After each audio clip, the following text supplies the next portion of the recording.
This will be for the Khan assignment, Factoring Quadratics Intro. The rectangle below has an area of x squared plus 11x plus 28 square meters and a length of x plus 7 meters. What expression represents the width of the rectangle? So for these types of problems, you're going to be factoring the expression that is written inside the rectangle. And this expression right here is in the form of ax squared plus bx plus c. So for all of these problems in this section, there won't be a coefficient in front of the x squared. When there's no coefficient, it's just 1. So for all of these, a will just be 1. So we don't need to worry about a. B will be the coefficient that's multiplied by x, and c will be the constant term, the one with no variable or no x. So for these problems, we want to find two numbers that multiply to c and add to b. Okay, so we want to find two numbers that multiply to 28 and add to 11. So what we're going to do first is write out the factors for c.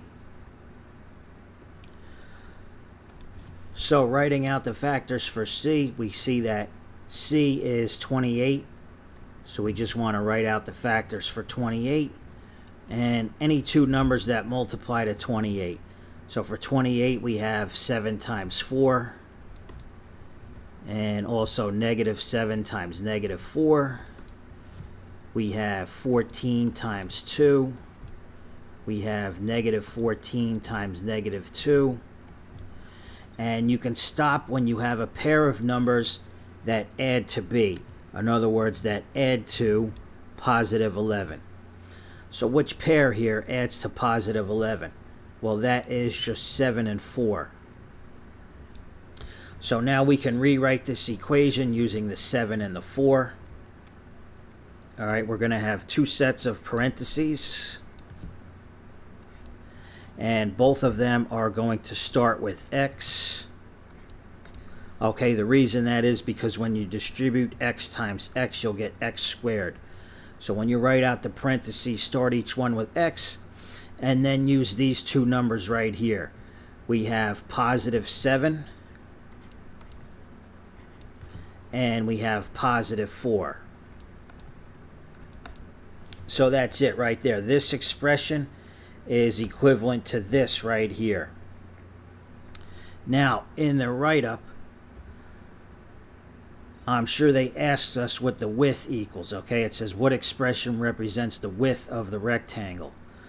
So for the x plus 7, we already have that right here for the length.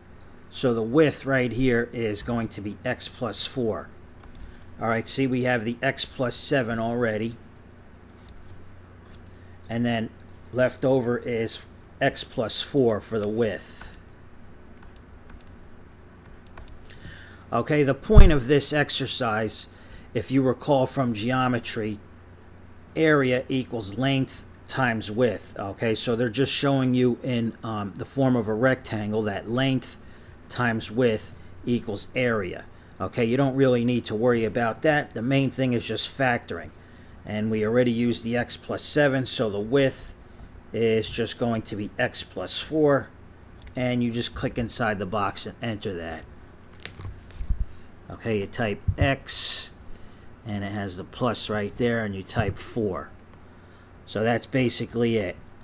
All right, factor it, and then find the term that is missing from your rectangle. Like I said, we already had the x plus 7, so the width has to be the other term, x plus 4, and you just enter that in the box. So they want us to factor as the product of two binomials. So this is the same thing we just did. Okay, there's just no rectangle involved. And just like before, this is in the form of ax squared plus bx plus c. We know that a is 1. We don't need to worry about it. We see that b is negative 9, and we see that C is positive 20. Okay, so just like before, we want to write out the factors for C and then find a pair that adds to B. Okay, so we said that C was positive 20, writing the factors for C. All right, so what two numbers multiply to 20?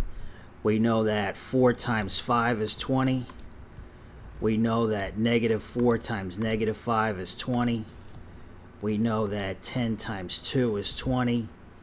And negative 10 times negative 2 is 20.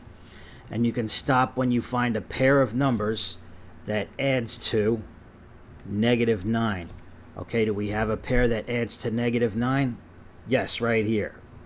Negative 4 plus negative 5 equals negative 9. So we can rewrite this with negative 4 and negative 5. Just like in the previous problem, we have two sets of parentheses, and each one starts with an x. All right, because x times x will give us the x squared. So using negative 4 and negative 5, we have x minus 4 and x minus 5. And that's it. That answer just goes inside the box. So click inside the box.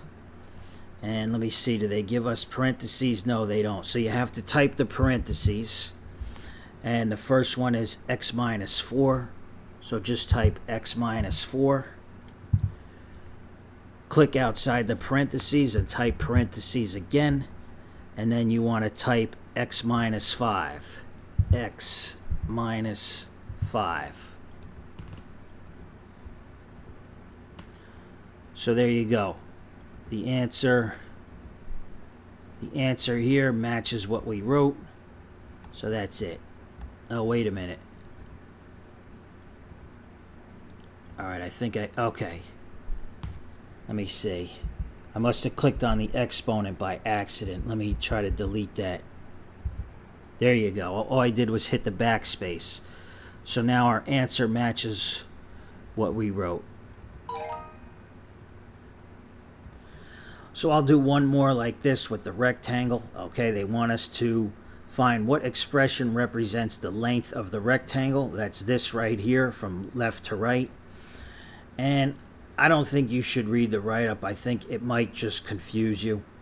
Okay, so just go right to the rectangle. And again, we're factoring this expression that is inside the rectangle. And that is in the form of ax squared plus bx plus c. So we can clearly see that b is negative 7, and we can see that c is positive 10. First step is to write out the factors for c. So that's positive 10. All right, we know 5 times 2 is 10. Negative 5 times negative 2 is 10. 10 times 1 is 10. Negative 10 times negative 1 is 10. Do we have a pair of numbers that adds to b, or negative 7? Well, yes, we can see that negative 5 plus negative 2 will give us negative 7. So this is what we're using. So rewriting this expression with two sets of parentheses. You start each group of parentheses with the x, and then use these two terms right here. We're going to use negative 5 and negative 2. All right, and they want us to find the length right here. So we already have the x minus 5. And so for the length, that's just going to be x minus 2. And again, the point of the rectangle is just to show you that length times width equals area. So this times this equals this expression right here. But anyhow, the length is just x minus 2. All right, so always eliminate the one that they already wrote and the one left over is going to be your answer. That's for the rectangle problems. So click inside the box and just type x minus 2.